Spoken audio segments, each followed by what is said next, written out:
अफगानिस्तान की आजादी बस छिनने ही वाली है। जलालाबाद भी गया, काबुल तक नहीं बचता हुआ दिखाई दे रहा है। काबुल की घेराबंदी हो चुकी है। तालिबान काबुल से बस 11 किलोमीटर दूर है। अब तालिबान ने काबुल के बाहरी इलाकों में घुसना शुरू कर दिया है।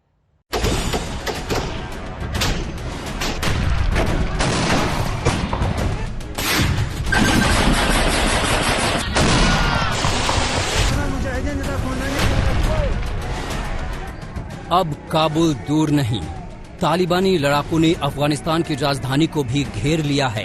काबुल बस 11 किलोमीटर दूर है।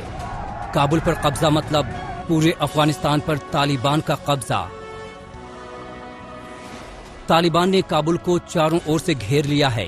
काबुल के कई जिले उनके कब्जे में हैं। पूर्व में खाक जबर पर तालिबान का सफेद झंडा लहरा रहा है, तो पश्चिम में अरघंडी भी उसके कब्जे में है। उत्तर में काराबाग तक तालिबान के लड़ाके धमक चुके हैं, तो दक्षिण में 4 असियाब पर भी उनकी मौजूदगी है। काबुल के अलावा जलालाबाद अब तक तालिबान के कब्जे से दूर था, लेकिन आज तालिबान जलालाबाद में घुस गए। बिना लड़े ही जलालाबाद पर तालिबान का कब्जा हो गया। जलालाबाद फतह के बाद तालिबान ने वीडियो जारी कर जीत का जश्न मनाया। तालिबान का काफिला हथियारों से लैस होकर गुजर रहे थे और सड़कों के दोनों ओर खड़े लोग उनका स्वागत कर रहे थे। सरकारी अधिकारियों का कहना है कि खून खराबा से बचने के लिए तालिबान को रास्ता दिया गया।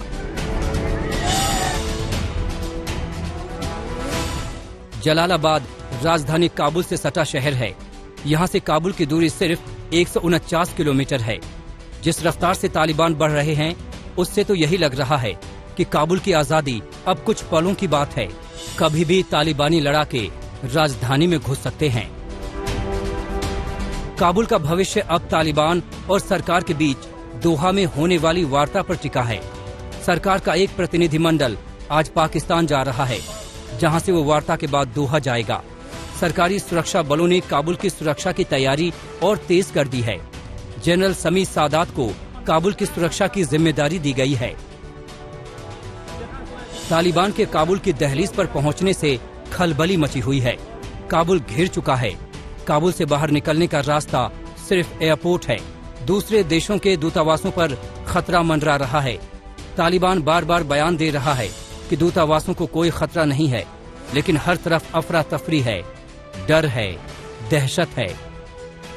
इस समय काबुल को छोड़ के अफगानिस्तान के तमाम बड़े शहर जो है वो तालिबान के कब्जे में आ चुके हैं। तालिबान की सेनाएं कुछ ही दूरी पर हैं और अगर वो काबुल के ऊपर कब्जा कर लेते हैं, जो उनके लिए बहुत अहम है, तो seat of governance, seat of authority and seat of power उनके हाथ में आ जाएगा। और अगर ये उनके हाथ में आ जाता है तो वास्तव में घनी सरकार का वो अंत होगा और अफगान नेशनल आर्मी का भी एक किस्म से अंत होगा। हवाई अड्डे की सुरक्षा में अब 3000 अमेरिकी सैनिक तैनात हैं।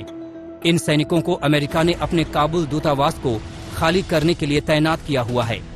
काबुल हवाई अड्डे की सुरक्षा के लिए इसके चारों तरफ वॉच टावर बनाने के साथ बाड़बंदी भी की गई है। बड़ी संख्या में सशस्त्र सैनिक इस एयरपोर्ट की रखवाली के लिए तैनात हैं। The Taliban have captured virtually the entire country. All that is left now is Kabul.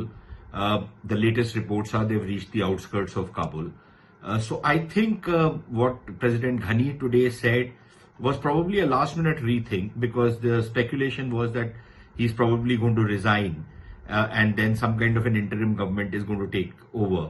Perhaps there are some final negotiations still outstanding. Perhaps there was some last-minute pressure on him.